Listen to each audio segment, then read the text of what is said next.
through these connections, meeting all these different people, I actually met someone who reached out to me and was like, hey, Christine, when are you coming to Spain? Because my friend has an opportunity in Madrid in an intellectual property firm. Are you interested? This is what happened to me. And I was like, yeah, please connect us via WhatsApp. We connected via WhatsApp, we chatted, and then my information got passed on to a phone interview. It didn't progress past a phone interview, but my experience is actually quite unusual for a lot of the forums that I read. A lot of people don't even get that far, especially not on their own. It's possible, but you have to be strategic about what you're doing. It's the same amount of work. It's just one actually produces results and the other one doesn't. And that's the difference.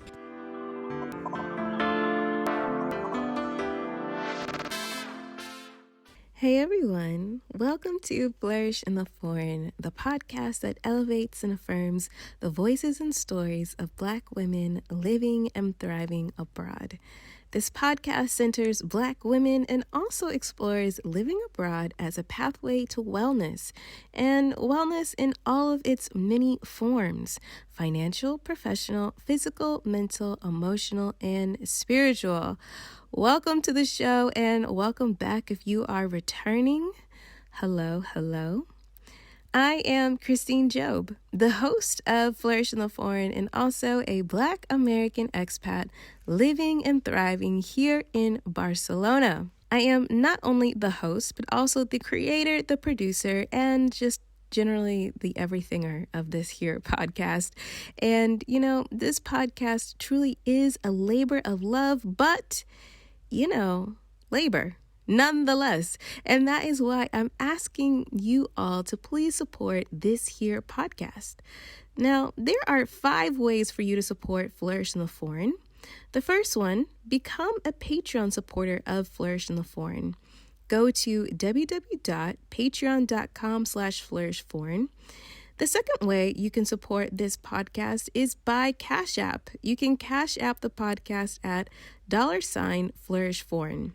And Cash App is kind of like a tip jar. So if you're listening to an episode that really moves you, it really just inspires you or helps you out or just entertains, you can go ahead and slide the podcast a couple bucks via Cash App. And it's also a really great way to contribute to the podcast if you're not ready to make an ongoing monthly commitment. So go ahead and Cash Up the podcast again at $flourishforeign. The third way you can support Flourish in the Foreign is by placing an ad within this podcast or sponsoring an entire episode of Flourish in the Foreign. So if you have an organization or business that's in alignment with this podcast and you would love to get in front of an incredible audience of ambitious, educated, and internationally minded women, go ahead to Flourish in the Foreign's website, www.flourishintheforeign.com/contact, and drop me a line and I'll send you over the rate sheet. The fourth way you can support this here podcast is, of course, by sharing the episodes and sharing the podcast with your network. It is so important to share this podcast across your social media channels. Your personal recommendation is worth so much more than any marketing that I can do. So please continue to share the podcast and, of course, tag the podcast at Flourish Foreign across all social media channels. The fifth way you can support Flourish in the Foreign is by subscribing to the podcast, giving the podcast 5 stars, leaving a review, and also following the podcast across all social media channels. I really enjoy reading the reviews of this podcast because it just really affirms the amount of work and effort I put into this podcast and give to you guys. This is a one-woman show, and it's tough sometimes. It really is tough to get an episode out some weeks, but I make it happen because I know that there are people who are listening and wanting to hear these incredible stories. And so when you leave a review, it just warms my heart. So please keep them coming. And I'm going to read another review. the next review comes from AJ Worldwide. And AJ writes, refreshing voices and valuable advice. This is what we need right now. Intelligent, globe-trotting women sharing their wisdom in an approachable way. Funny and informative. Thank you so much, AJ Worldwide. I appreciate you writing the review. And again, if you haven't written a review for the podcast, please go ahead and do it. I love them. They really, really make my entire week when I read them. So go ahead and do that. All right. I just gave you all 5 different ways to support this podcast, and I hope you have chosen at least one way to support Flourish in the Foreign today. This next message is brought to you by the Democrats Abroad Global Black Caucus, and I actually just recorded an episode of their podcast with them. I will let you guys know when it goes live so you can check it out. And so the Global Black Caucus asked me to share this message with all of you Americans who are currently living abroad. It is not too late for some Americans who live abroad to request their absentee ballots. But the deadlines are quickly approaching and some of them may have already passed. So if you are an American who has not yet voted while you are abroad, please visit the nonpartisan website votefromabroad.org now to either complete your ballot request form so that you can return it to your local election office in the USA, or if you do not have enough time to return your ballot to your local election authority before the deadline, you can vote immediately by the backup ballot known as the Federal Write-in Absentee Ballot, or FWAB. In addition, trained volunteers from Democrats Abroad are available on Zoom every Sunday, Tuesday, Thursday, and Friday until the election to offer one-on-one help and to answer any questions about voting from abroad in real time. So if you have not yet voted, please go contact one of the volunteers that are on Zoom and figure out how you will be able to vote in the upcoming election. You can get more information on this by going to www.democratsabroad.org/global_voter_assistance. On to the episode.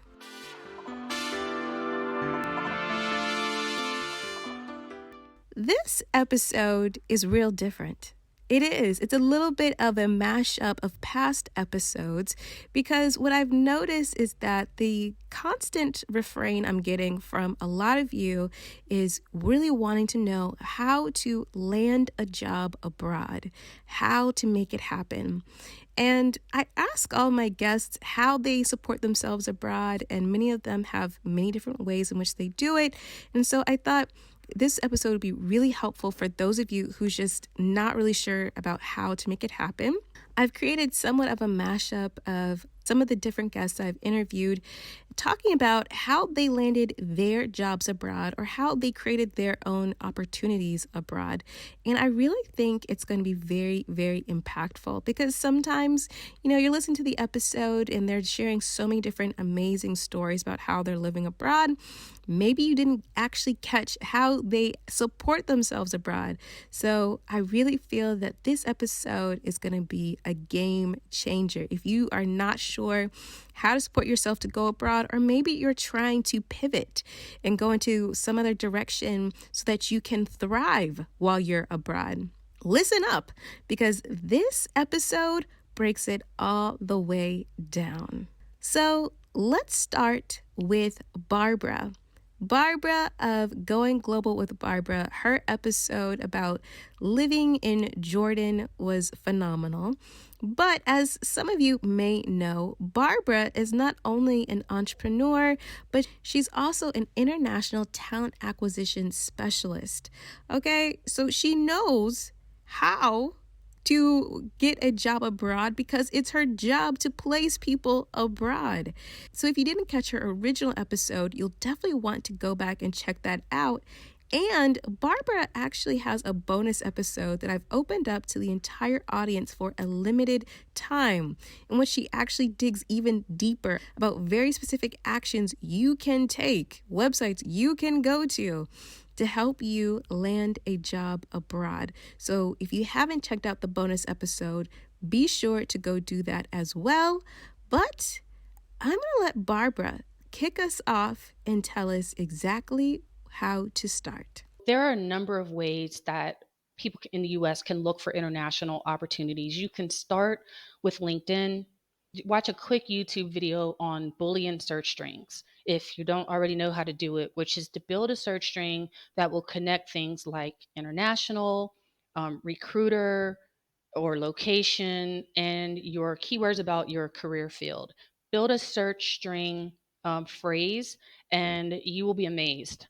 You will get a list of recruiters that may be staffing projects or have staffed projects in the past. You can shoot them a message and say, hey, I'm interested in going to this location, or I see your company just won a big contract in Europe, in Italy. I'm interested if for any openings that you may have coming available. There's some research involved. That's one way of using LinkedIn to your advantage. You can use the jobs tab on LinkedIn, but searching for recruiters and companies that are staffing positions is a more advanced way of doing it and can also be really effective. I do, as a recruiter, get emails from people that have run these searches, they follow the news about contract awards, and they reach out to me. They know that the company won something and they want to be considered early on. And I add them to my database of people that I'll potentially communicate with, saying, hey, the jobs are posted, please apply, those kinds of things. Reach out to recruiters that operate in the spaces that you're interested in. The other thing is good old fashioned usajobs.gov. You can build search alerts, job alerts, using keywords. Again, use effective keywords. Don't use too broad of terms. Narrow those down. Don't put necessarily education. If you're an English teacher, put English teacher, or put teacher plus English plus the country that you're interested in. Build effective search strings and effective job alerts for yourself, and it will help you get those weekly or daily updates on new positions that have been posted. Those are two really good ways. The third thing to do is there are a number of large agencies that staff overseas opportunities, specifically in education. Search Associates is one, Coney Sandow is another one. There are some staffing agencies, again, takes a little bit of online research to identify them, but you can create an account with an international placement agency. There's usually a small fee associated with that because you're basically doing an advanced interview. They interview you, you provide your resume, your transcripts, your background check, your medical, anything that they require to place you. Once you go through that process and you're in the system, and they begin to share your information with dozens or hundreds of potential employers, you begin to get interest. And it's kind of one stop shopping for a lot of schools and higher ed institutions overseas. Speaking of higher ed institutions, perhaps you are interested in going abroad for your master's as a way of getting your foot in the door in the local job market upon completion of your degree. I think that's a great idea, but be sure you understand the work culture and the job market climate of your intended country. Up next, we have Annabelle, who left Jamaica to go to Japan. And while she was in Japan, she earned her master's in architectural design. And then she went about the process of finding and landing a job with an architecture firm in Tokyo. It was not an easy process, to say the least. I'm going to let Annabelle tell you all about her experience. The process for applying for jobs here is extremely strict and regimented on a timeline. And you start applying for a job in your first year of your master's. You don't apply after you graduate. You have to start a year before or a year and a half before. And there's all these processes that the companies make you go through, like first round, second round, third round, just vettings, interviews, seminars, training, all kinds of things leading up to more serious interviews, and then a second interview and a third interview and so on. And I had no clue about any of that. And that's another thing that, like, I can only speak from my university, but I feel many foreign students have complained about the same thing, where Japanese universities don't understand how unique that process is to Japan. If you come here to study, they're not going to know to advise you. The time is just going to pass you by, and then it may be too late for you to try to get a job here. Understand how to get the job at the firm. I needed to set up a sort of account before applying, and then through that account, they give me notifications like, okay, send in your resume now, send in your portfolio now. The interview will happen on this day at this time. Everything was supposed to happen through that account. Finally got that figured out. And then when I did, it was a lot easier after that. But then getting the job itself now was still pretty hard, because like Japanese firms, they're kind of letting go of this. But they said in one of the notifications that your resume has to be handwritten, because it's cultural here. They feel they can know something about a person through their handwriting, about your character. I'm like, oh my God, okay. So I had to write out 2 pages of resume in full kanji. My hand was just locked up because, of course, I had to practice writing it to make it look good. And I was just writing it for a month, and my hand just seized up after. Like, I couldn't do anything with it for a while. But I finally got a presentable looking version of the resume, and that's the one I sent in with my portfolio. And any architecture student will know you have to have a good portfolio. By the time I got to the interview, when I walked into that interview, I wasn't trying to impress them. I wasn't being fake, which is very hard to do in Japan. But I wasn't being fake. I wasn't being anything other than just, I am here in this room, take it or leave it kind of thing. And I think that helped, because it was a long time since I'd seen Japanese people be that warm to me. I left the interview, got on the train, went back to my tiny broom closet of an apartment, and I literally shower, put on pajamas, ready to sleep because I just don't want to think about anything. And then the email comes less than 2 hours after the interview's finished. Got the job. I was like, what? It was so fast. And then after the interview, another stress load came when they start sending you all of these documents and contracts to sign. And it's just pages and pages and pages of Japanese. And I'm like, please don't do this to me. And I had to comb through all these pages, just days and days of making sure I fully understand this contract, signing, sending them stuff. And then when you sent that stuff, no, it's not over. We needed that signature to now ask you to sign this. And then it was just a month of paperwork. And then I finally got to start my job about a month and a half after the interview. So, if you're considering going abroad to earn your degree and enter the job market, definitely be sure to do your research and understand if there's some cultural differences and processes about landing a job after graduation, because you definitely don't want to be surprised. Now, we have Kelly, and Kelly took her expertise and love of social work abroad to both England and Italy. And a lot of times people don't necessarily know that they can go abroad in their career field, especially one like social work. But here, Kelly really breaks down how she did it and how you can do it too. Social work is not a fancy, schmancy, high-paying job, but you can go abroad as a social worker. You just need to find contracts, particularly if you connect to the Department of State, the military. The military, the Department of State are 2 easy ways to get overseas on contracts connected to them. And it's easier than even going with the government. And it's less rules attached to it. It's less competition, and it'll get you over there easier. And then if you want to transfer to the government while you're there, you can. It's much easier. The other thing that's easy to do is the Peace Corps is usually easy to get through as a civilian attached to them. That's what I recommend doing. And there's a couple of companies. You just Google overseas social work. They will connect you. Overseas psychology, any of those things. And it makes it really accessible to people who think that that's out of reach for people who don't already have a kind of fancy high-paying job. Next up, we have Deanna. And Deanna moved to Hong Kong with her family. And when they landed, they knew they're going to have to be a 2-income household. So Deanna set out to find a job, but she initially had trouble landing a job.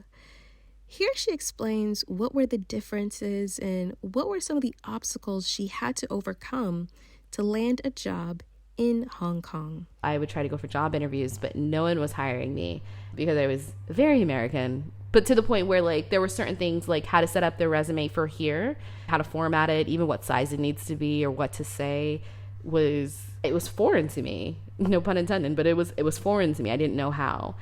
If and not for lack of trying. And so I just wasn't getting job offers. I was getting a bunch of freelance stuff, but not a lot of job offers. And so there was a point where my husband was like, look, either we find a job for you in the next month or we have to probably go back home because we can't afford it. And so at that point, I was also freelancing for that music learning center that I had visited the first week that we had gotten there, just doing some marketing stuff. And I was like, hey, do you guys have a permanent position open or anything? Are you hiring? And the owner was like, actually, yeah, we're opening a new center and we're looking for someone to do marketing. And so I was like, oh, shoot. Yeah, me right there. And so that week I interviewed with them just to have a conversation of what that would look like. And they hired me. And then I negotiated the salary and I prayed on it and I prayed on it and I prayed on it. And I was like, look, God, I can't have a low salary here because, well, relatively low. I just knew how much we needed to survive. And so that's what I prayed on and asked for. And when I went into the interview, that's how much I asked for to be paid. And they were like, no, we can't afford that. So no. Then I told them like, okay, well, just come up with some kind of creative compensation and, I'm sure you guys can figure it out. And by lunchtime, they're like, okay, never mind. Yeah, we'll just give you that salary. It's fine. So I got a job that I really liked. And because it was a learning center, my daughter could also go to work with me on some days. Next up, we have Valerie. Now, Valerie left her corporate finance job in California to move to Australia to play professional basketball. But when her basketball career ended with a career-ending injury, she knew she needed to do something else and pivot. She decided to really go at it alone and figure out what she wanted to do. And her ambition, I think, is such a lesson to us all, really about how to make something out of nothing. She also explains how taking your work ethic abroad is definitely key. It is a distinguishing factor sometimes, especially if the work cultures are quite different from your home country's work culture. It can be an advantage. Once I was able to walk, I decided to make my own way rather than hoping that someone could help me. I brushed up my resume and I started walking around to places that I felt would be helpful in my evolution. I walked into like a not-for-profit organization that focuses on the holistic approach to sports for young athletes. And I really liked that concept. It wasn't the sports part, it was the part that they believed in a co-created project and empowering young people. I went in there and I said, I'm not even looking to get paid. I'm just looking for an opportunity. She told me she didn't have any openings. I'll take your resume and I'll let you know. The next day, she called me and she's like, I've never met anyone like you before and I just felt I can't miss out on this opportunity, so I want you to come and work 1 day a week. I like to give 110% when I do things. I do think it's important to try to give it your all wherever you can, just because it's your work, it's a representation of you. And because of that, I ended up kind of doing more than what my coworkers liked. And eventually they ended up slowly leaving, and then I ended up getting more hours, and eventually the last person left because they didn't like that I was doing so much, and then I ended up getting a full-time job. I will say that the CEO, I approached her about being my mentor. You always want to be around people who are thriving, seriously. I don't believe in this whole thing of like being jealous of someone for doing really well. I think you can be inspired by their own radiance rather than feeling like you have to compete against it. So the CEO is just like this radiant South African woman. I just asked her if she could be my mentor. And I said, I want to be a CEO like you. Like, can I have some of your work? sounds pretty crazy to ask someone for some of their work. Usually we try to do less work, but I thought that was really important in my own personal development.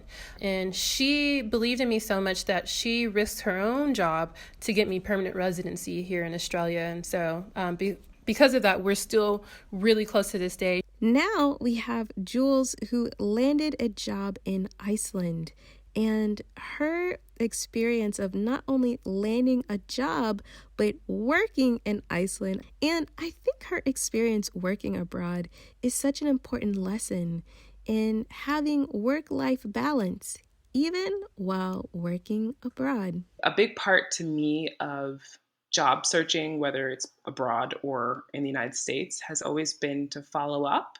And if you want the opportunity, actually pursue it and don't just wait for them to come to you.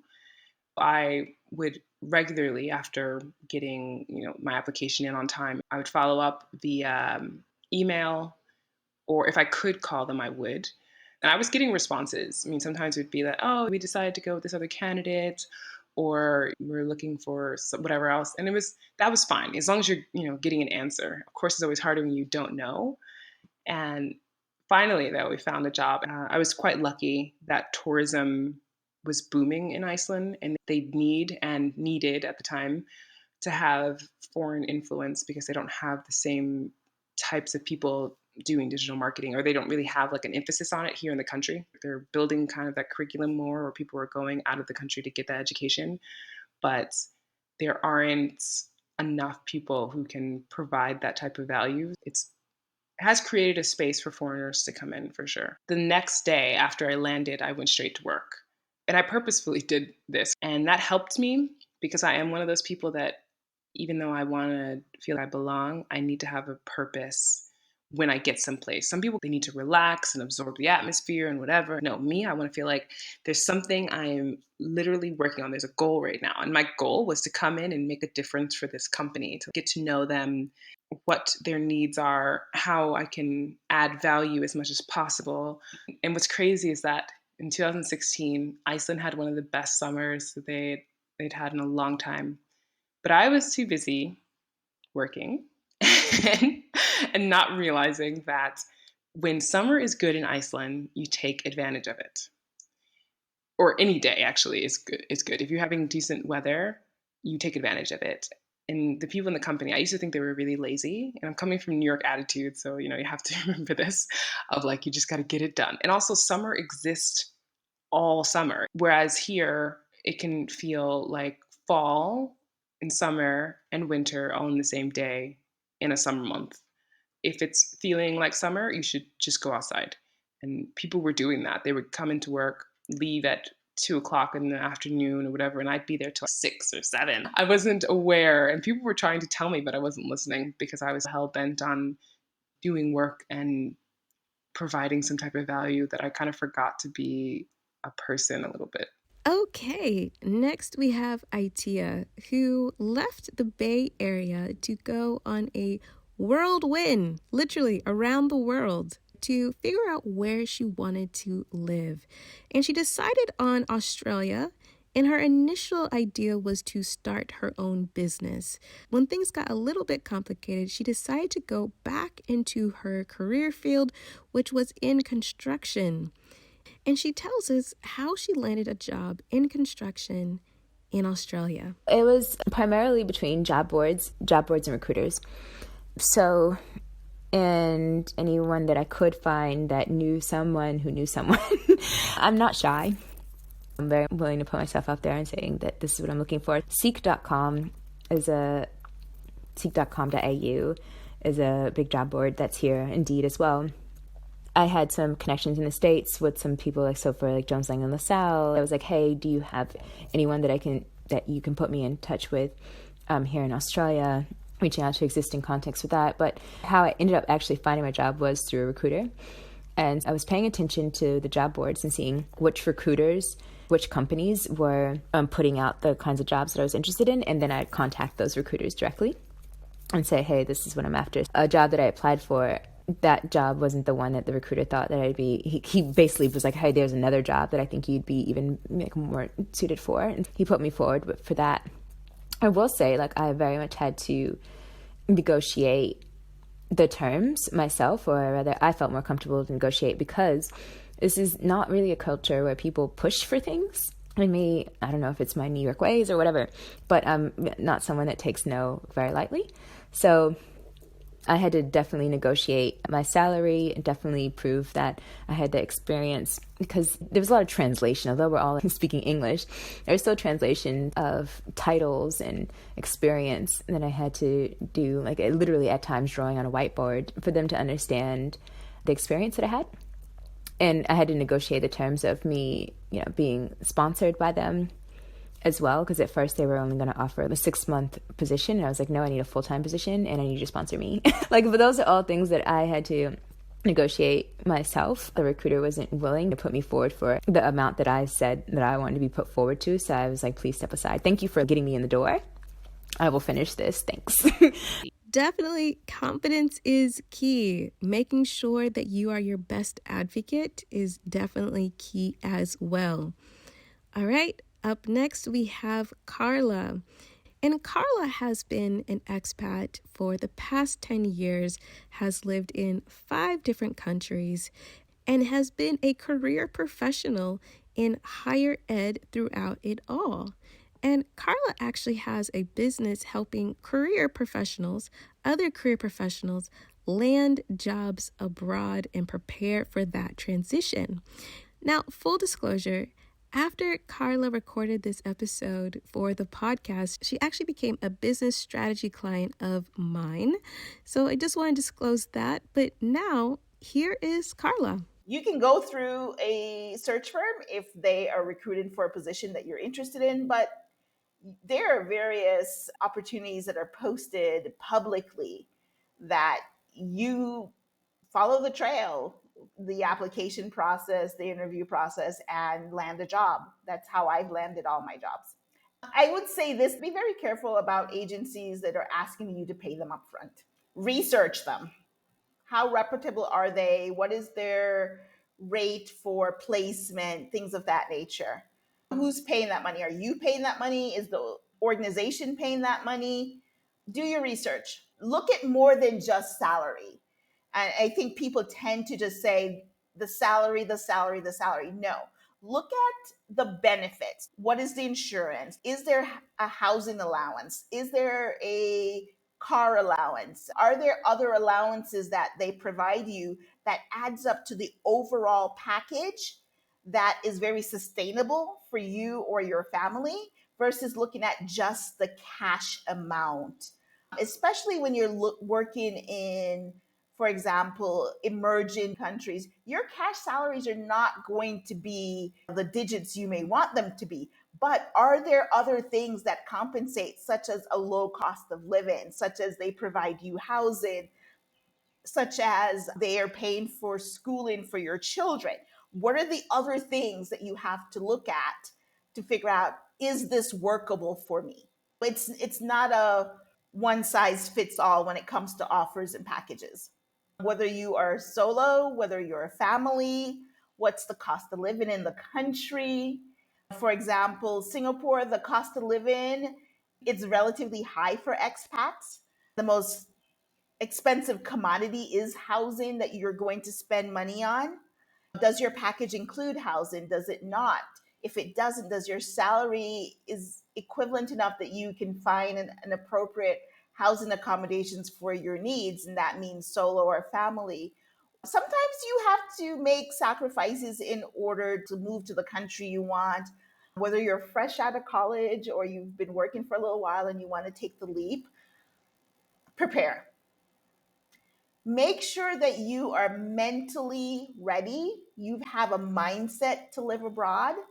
Find an expat coach who can help you, because that's what we do. We help you get prepared. There are things that we can share with you that you may not think of, whether it be on the job search end, whether it be on the coping skills or transition end, whether it be about immigration and visa. And we know things because we've either lived in the country, we know folks in the country, we have resources that we can tap into.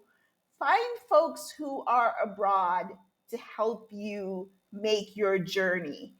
The phrase is, I'm supposed to make it easier for the folks who come behind me. Part of that is let me coach you. Part of that is let me get you connected with someone who can help you. And that includes making sure your resume looks right. It speaks international, things like that. What we want you to do is to make the leap and do well. We want you to not just survive, we want you to thrive. And in order to thrive, you have to do it right. It doesn't mean you're not going to have bumps in the road, you're not going to have challenges, you're not going to be frustrated, but it means that you're mentally prepared to outlast that challenge, that obstacle, because you've spent some time doing preparation. Yes, I completely agree. We want everyone who's listening to not only get abroad, but stay abroad and to thrive abroad. But in order to do that, it really requires you to be committed to the process and to really step out of your comfort zone in whatever way is necessary to make that happen. We have Niana next, who was the very first guest of this podcast, who I think brilliantly lays out what you gotta do to land a job. And a major hint is not just always submitting your resume and being done. Oftentimes, you really got to go after it. But I'll let Niana explain more. Be on your grind. Think of ways to make money and know your worth. People come here and they're like, well, I don't have any experience doing. Girl, don't lead with that. Be like, yes, I do that and I do this. And in the meantime, go on Google and figure out how to do those things and then do it. I think you always need some foot in the door. You have to be resilient in the way that you're willing to do it in. You know, if you are okay with teaching, if you're coming to Spain, go the teaching route and become an auxiliar. There are many programs that will give you at least that first year so you can kind of like take the pressure off of trying to find the work, and you can kind of enjoy your life because you have a very good work-life balance. Do that. If you are like, no, teaching's not for me, I want to be in, say, marketing, then get online and try to connect with people who are already living in Spain and doing that. And you can do that through LinkedIn, through Meetup. But here's the reality. How's your language skills? Like, what else do you got underneath just, I have a marketing degree? That's not enough. Are you willing to learn Spanish? Are you currently in a program? Then lead with that while you're applying. And I'm in the process of learning Spanish, or I've got an A2 and I'm working on my B2 certificate. It's not going to be just filling out your resume and applying. You're going to have to find another in to the job. It's not going to be your traditional pathway. You've got to kind of create your own path. Going out and meeting people and being awkward and uncomfortable just because you need to make some connections. You've got to figure out where you're missing and how you can get in, and you got to attack it from all angles. It's not going to be A to B. Nothing about living abroad is A to B. But if you are resilient and you hustle and you're always trying to make it to whatever goal you have, that's the kind of energy you got to bring to make it long term, because I applied online. That's not how you get the job. That's not how I got my job here. I didn't just apply online. I called a recruiter in Dutch, and I had only been here a couple months, and I asked in Dutch if they spoke English. And the guy was so happy. He was like, of course I speak English. And then I said, well, I had a fake question about a job posting, and they placed the number. So I made up a question to ask. And the guy was immediately like, oh, please send me your resume. I'm ready. Oh, please, I want you to apply to this job. And I ended up getting the job. And now I work for them. I have a 1-year contract with them. So I didn't just put in my application and hit send and hope that I get the job in the Netherlands where they speak English. I took a chance. I need to do something more drastic. I need to call directly. And Dutch people don't really do that. So I use that to my advantage. For me in the U.S., that's something that I do all the time. When I have a problem with a company, I call directly, and you get a startled response. So I thought I'd shake them up, and it worked. And now I have a job. So I'm like, okay, you take the girl out of Chicago, but you can't take the Chicago out the girl. Now I'm gonna get me some. Like, I'm gonna get me a job. All right, people, go get you a job just like Diana. Make it happen. Sometimes you got to change it up. But next we have Jackie, who I think gives amazing advice for anyone who's listening, who's feeling anxious about how they may support themselves abroad.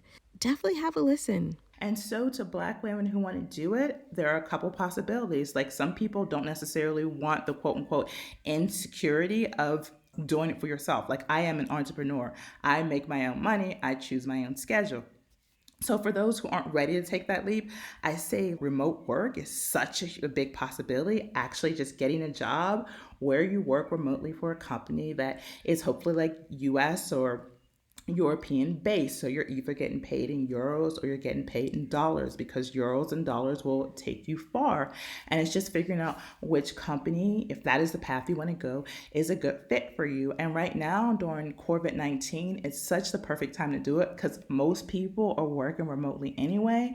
And you can have a conversation with your boss or your employer about working remotely. Like, that is not a foreign concept that people don't understand how that's possible. You can do your work and not be in the office every day. So to me right now, I feel like people who want to make that leap are in such a better position there's not too many things you can thank COVID-19 for, but thanks to COVID-19, people who want to work remotely are in such great position to actually start having those conversations about transitioning to working from anywhere in the world in their current job. Then start making plans of where you want to go to and how you're going to get there, and understanding why you want to do it. And if you're someone who wants to be like me and it's like, I don't want to work for anybody else again in life, then just figure out what inspires you, what are you passionate about, and how can you monetize that. I am a big advocate of journaling. I tell every Black woman I meet, if you are not journaling, you should be, because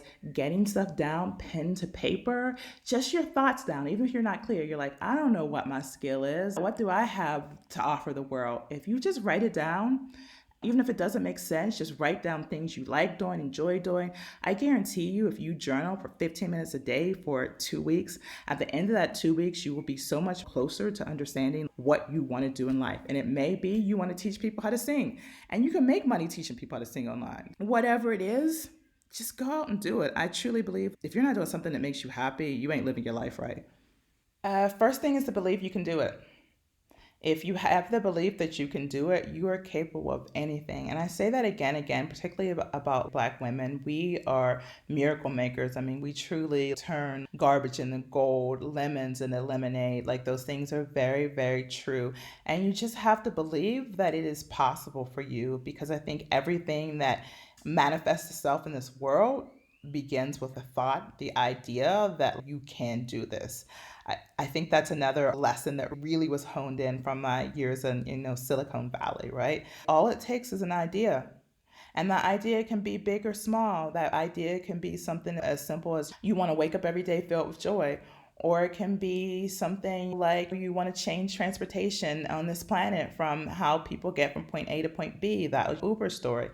And it can be, I want to make the best life for myself abroad. And once you actually believe that it's possible, even if you are currently abroad and you're like, how am I going to continue this? You got to start with the belief that not how am I going to continue this, but I'm going to continue this. No, let's figure out the ways why and how. It's all about that mindset shift, because I know when I started shifting how I contemplated different problems, trials, and tribulations that I was going through, when I was very affirmative that, yeah, I'm going to get through this, yeah, I'm going to do this, then the universe just started opening up doors for me. The universe, God, my ancestors, my spiritual guides, they just started showing me the path. I would also say, just don't be afraid to ask for help. Reach out for help. Ask people questions. I mean, even me, I'm always happy to chat with somebody for 10, 15 minutes. My day is hella busy. But most people, if you come at them the right way, they are more than willing to help you figure out and do it, because you can't be an expert on everything. Sometimes you're going to struggle. Sometimes you're not going to know exactly what to do. But again, if you came with the mindset that it is possible, then a way will present itself. Those doors will just start opening for you. Yes, yes, yes. I completely agree. You must be clear about what you want, the vision for your life, and what you want to do.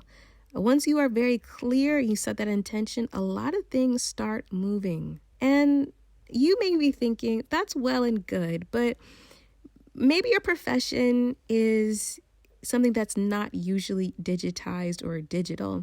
Maybe it's usually face to face. How can you go abroad?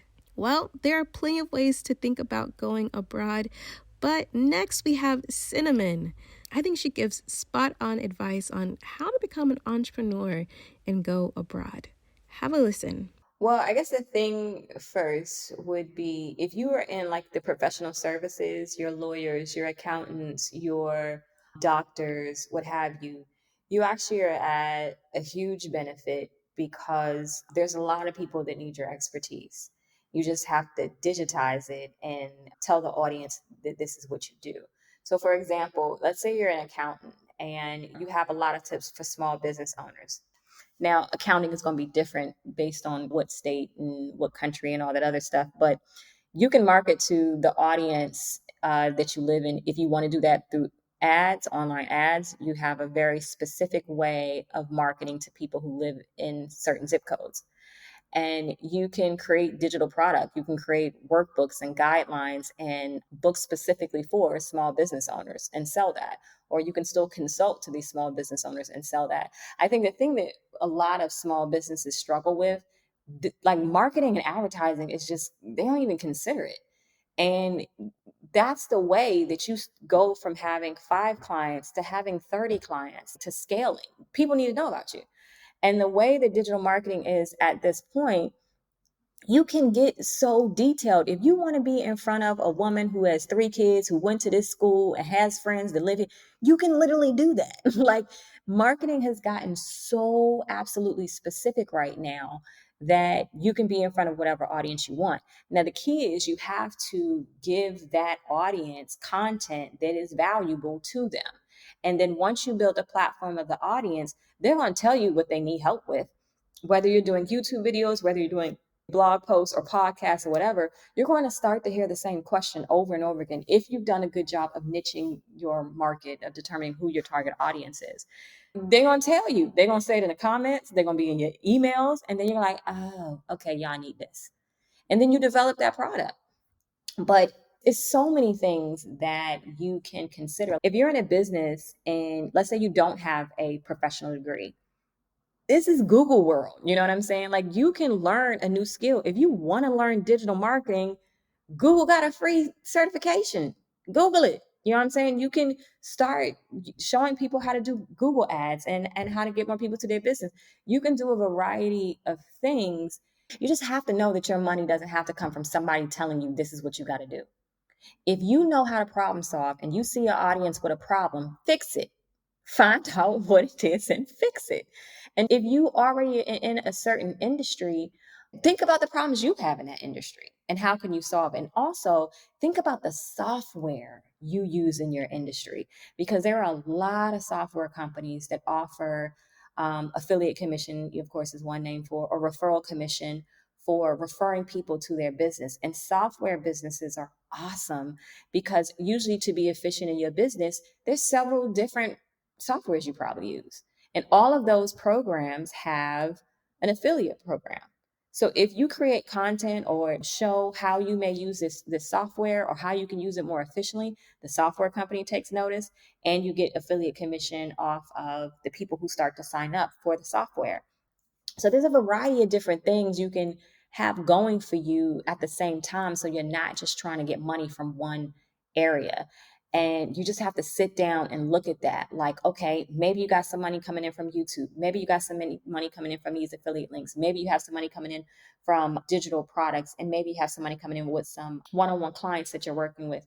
You like in Jay-Z words, you're a businessman, woman. You know what I'm saying? So just like businesses have investments, they have various departments, various products. You are that business, and you just have to think of yourself as such. You are not just a gopher that just does what someone tells you. You run back and do it and come back. That's not your life. And you got to know that before you want to succeed in being big on your own self. I have some advice for people who are wanting to go abroad and don't really know how to get a job abroad, and those that are wanting to career transition, because I see it kind of all the time. I see people in the forums, they are kind of spinning their wheels trying to figure out how to do exactly what they're doing in their home country abroad. And that kind of limits their searches, and they're not really thinking broadly. And I also see it especially here in Spain, where a lot of people come to Spain on the same visa and the same program that I came to Spain, teaching English on a student visa, and not really understanding how to flip it, not knowing exactly how to go back into their career field, or maybe even people who are here just to be digital nomads, have some savings, but are not able to secure remote work. I think there's probably a commonality in all of these people and their approach. It's definitely not a lack of ambition or effort. I think it's just unfortunately misdirected effort, and kind of spinning your wheels, being exhausted and not seeing any kind of return on that effort, on that investment. And so I have some advice, because when I first came to Spain in 2017, before I even started the language assistant program, I actually had a phone interview with an intellectual property boutique law firm based in Madrid. Now, I will admit it didn't go further than that, but I landed that. I landed it by networking. And then when I was in La Rioja, I turned, friendship and conversation into a writing gig, which then turned into a fully remote position that I got completely remotely. I did not go on a job board. I did not do any of those kinds of things. This was all through networking. And most recently, being offered a position in Barcelona, not remote position, but working in country, in an industry that I hadn't worked in for a long time. That position, it seemed really cool. Unfortunately, it broke down when it came to compensation. And that's something for you guys to think about, and that's something I'll discuss as well. But this is something that's definitely doable, right? And I have my own business and I work remotely, I work online. This is definitely doable, but I'm finding that a lot of people are just not being strategic in their approach. And when you're not strategic, then it's kind of like, I call it like the buckshot approach. And I'm Southern, so bear with me. So buckshot is a gun, a type of ammunition that scatters everywhere. And it doesn't like hit an aim, it scatters. As opposed to a sniper approach, which would be right on target. You're just hitting exactly what you're meaning to hit. And I'm not like I know I'm American, but I'm not like a huge gun-toting Southern girl. It's just, this is what it comes to mind. But I think that has been the difference for me, at least. So networking. When I knew I wanted to move to Spain, I immediately started networking online. Now, what does networking online look like? Networking online means to do preliminary research, Google, to understand the region that you want to go, or research various regions. Understand what your job opportunities look like. What are they doing with your kind of skill set in your industry, or what does your industry really look like in this particular region? And then going into a lot of different forums. I really enjoyed LinkedIn and Facebook. I think Facebook groups are actually a wealth of information if you know how to work them correctly. Now, going into a Facebook group and just posting, "Hey everyone, I want to move abroad. I don't know how. Can someone help me?" is not a great way to get a response. Having very abstract questions irritates a lot of people, but also it opens you up to people, pitching you their services, which is completely understandable. If you have no idea where to start and you are clearly not willing to do any research, then you should hire someone who's going to hold your hand throughout the entire process. Now, if that's not what you're looking for, if you're looking for free information, you're going to have to do a little bit more work. You really are, because you're looking for free information. You're looking for people to stop doing what they're doing to help you out. So if that is the case, then you want to make it as easy as possible for people to help you out. How do you do that? Well, the first thing you do when you identify some Facebook groups that kind of fit the profile and where you want to go, whether it be an expat group in a particular city or country, or a general expat group, or perhaps an international association for your industry and your profession, the first thing to do would be, in my mind, to do something that a lot of people don't do, which is obviously read the rules of the Facebook group. Like, you don't want to piss off the admins or the moderators of the group. Understand what the group is about before you kind of just fling yourself in there. I know it's not cool or popular, but it's one way to actually be seen and not get flagged and not get kicked out of a group. The second thing would be to search the group. All of your questions that you have hopefully already used Google for should have now been made more nuanced. And these nuanced questions don't go in Facebook posts. No, they go in the Facebook search of these groups. Okay? You ask these questions in these groups that way. You put in your questions and you look and you read threads. After you even do that, and which I think should probably pop up lots and lots of information, you read through the threads and then scroll the group.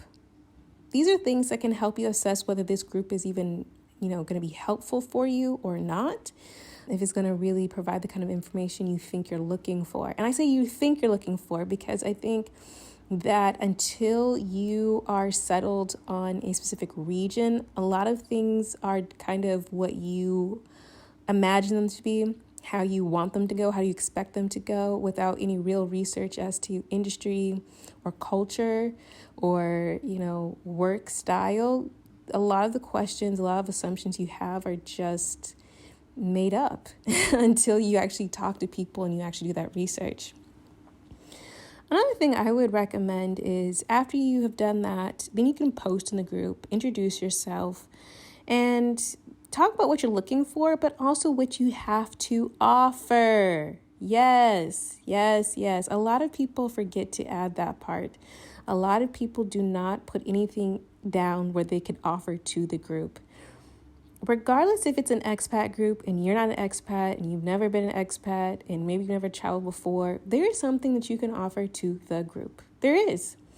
And if there isn't, then you shouldn't be a part of the group because it's really about a mentality. It's a give and take. And you want people to share anecdotal information. You want them to be able to really help you out. And some of you may be looking for connections on the ground for visits or even for when you move. And who wants to connect with somebody who is just a taker? Like, am I really going to respond to a post when someone's just like, what can you guys do for me? Figure this out for me. And, oh, I'm moving to this city. Who wants to hang out? Like, I do not want to hang out with you because you're probably going to expect me to take you around the city like I'm some kind of tour guide, and I'm not. And that's all this relationship's about. It's about you. So you have to think differently. You have to think about what can you do for the group or whoever's scrolling by and who wants to throw their 2 cents in. So that is what I did. I did all of these things. I posted in groups. I introduced myself. I talked to people about the things that I had done. And I actually said all the things I could help people do. I said, hey, if you're interested in startups, if you start a business, if you have any questions, these kinds of things and business strategy, hit me up because I love talking shop and I love to get to know you, which actually helped me make friends. I had friends in Barcelona before I even moved to Spain because remember, I moved to Spain and then I lived in northern Spain and then I moved to Barcelona. And I had friends before I even moved to Spain. Friends I had never met and friends I had met straight up off of Facebook in a group talking shop, Skyping, getting to know what the economy was looking like, knowing what the job industry was. I met actually professional peers, people who were business consultants, people who were into startups, stuff like that. And that's what I did. Through these connections, meeting all these different people, I actually met someone who reached out to me and was like, hey, Christine, when are you coming to Spain? Because my friend has an opportunity in Madrid in an intellectual property firm. Are you interested? This is what happened to me. And I was like, yeah, please connect us via WhatsApp. We connected via WhatsApp, we chatted, and then my information got passed on to a phone interview. Like I said, it didn't progress past a phone interview. But my experience is actually quite unusual for a lot of the forums that I read. A lot of people don't even get that far, especially not on their own, not with having a company backing or maybe an organizational backing. I did this on my own and I made this happen. So I'm just saying that it's possible, but you have to be strategic about what you're doing and how you're putting your effort into. It's the same amount of work. It's just one actually produces results and the other one doesn't. And that's the difference. Now, when it came to moving to La Rioja and networking and making friends and getting my next position, I think it's really important to, one, be genuine. Networking is relationship building, period. It doesn't have to be stuffy or strange. It doesn't have to be stilted. It's just relationship building. Get to know people, chat with them, see if you like them. If you don't like them, then don't continue to try to relationship build. Because why? Why would you do that? So that's what happened. I was just building a relationship. I was building a friendship. Me and my friend, we were both into fitness and wellness.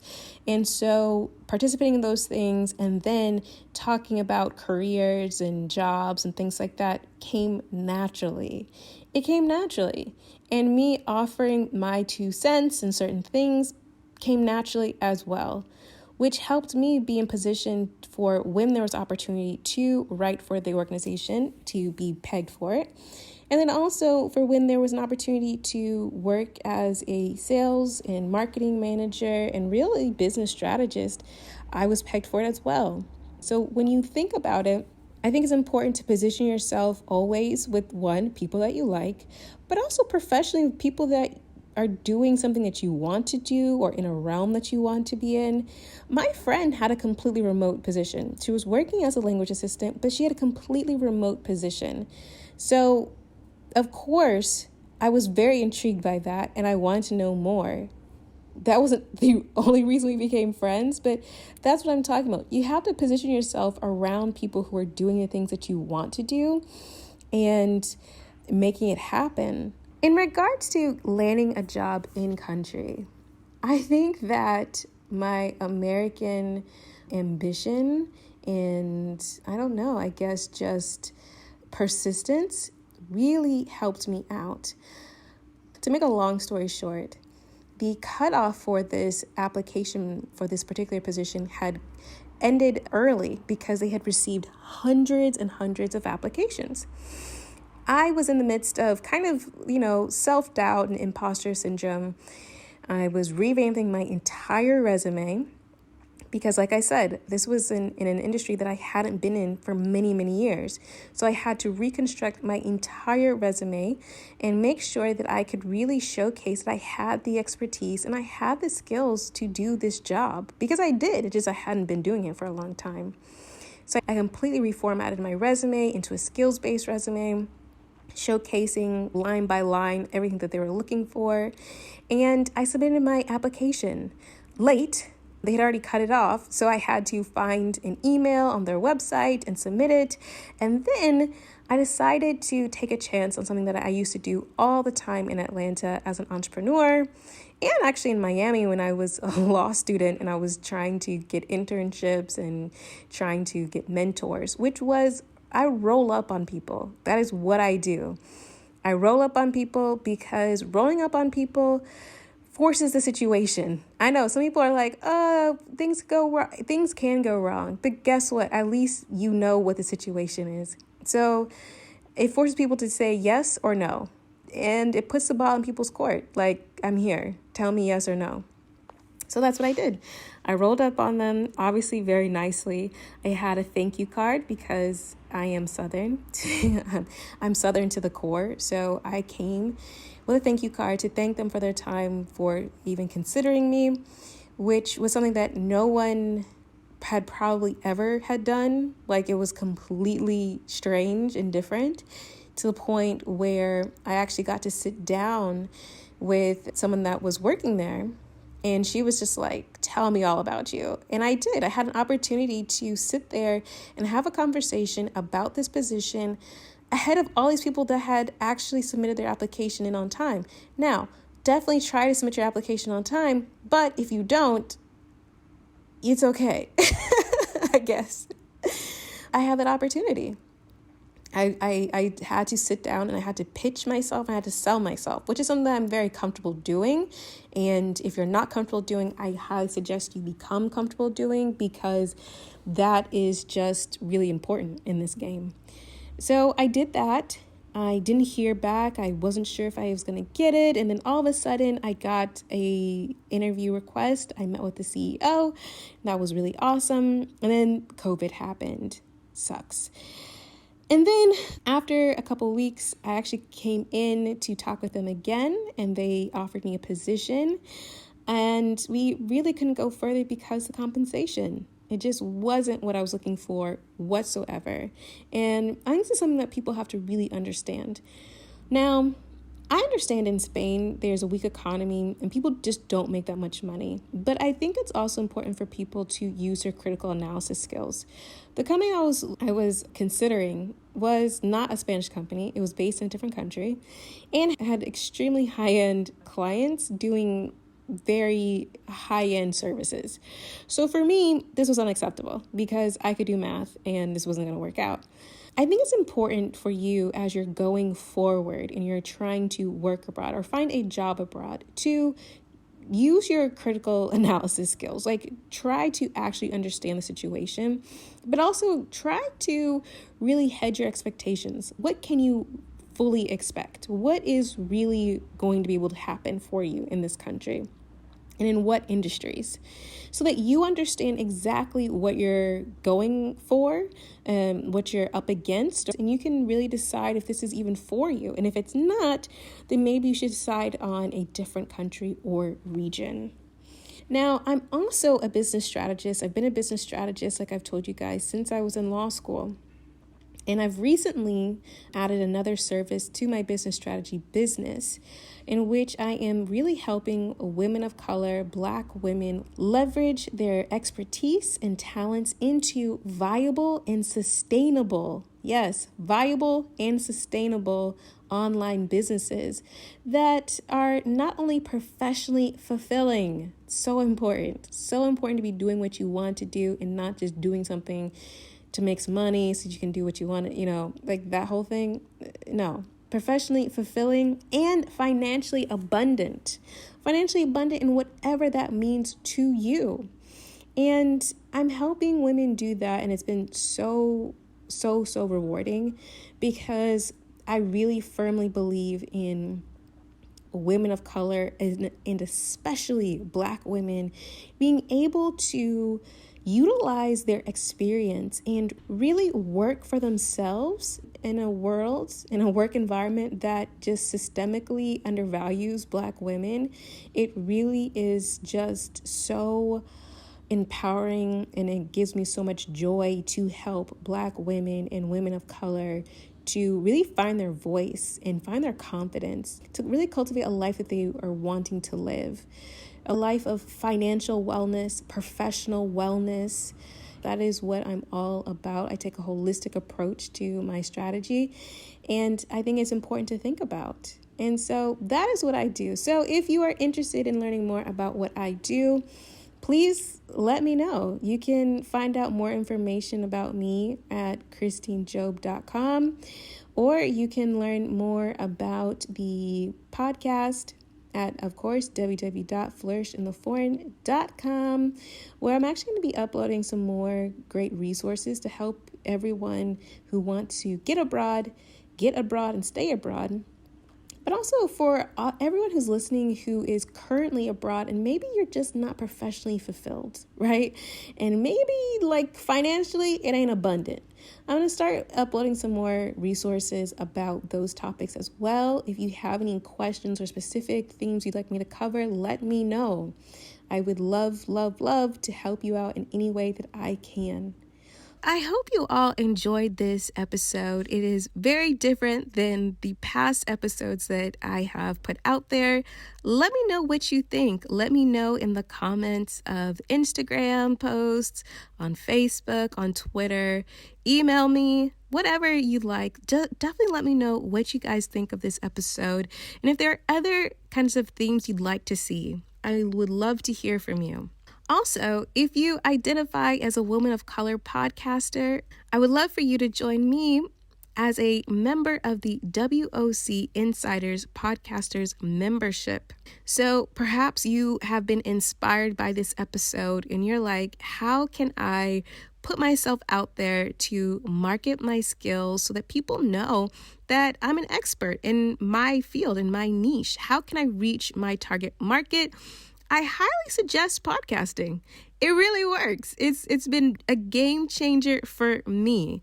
And if you want to learn about all the ins and outs of not only how to develop a great podcast, but also how to market it and how to monetize your podcast, you will definitely want to join the WOC Insiders Podcasting membership. If you're interested, please use the Flourish in the Foreign affiliate link, which is in the show notes, in the bio across all social media channels, and of course, on the resource page of the website. Definitely use the Flourish in the Foreign affiliate link because it is at no extra cost to you, but it is another way for you to support this podcast.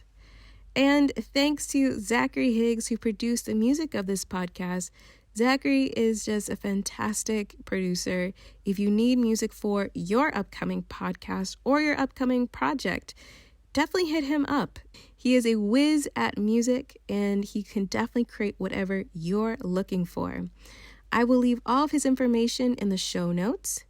All right, that is it for this week. See you all next week.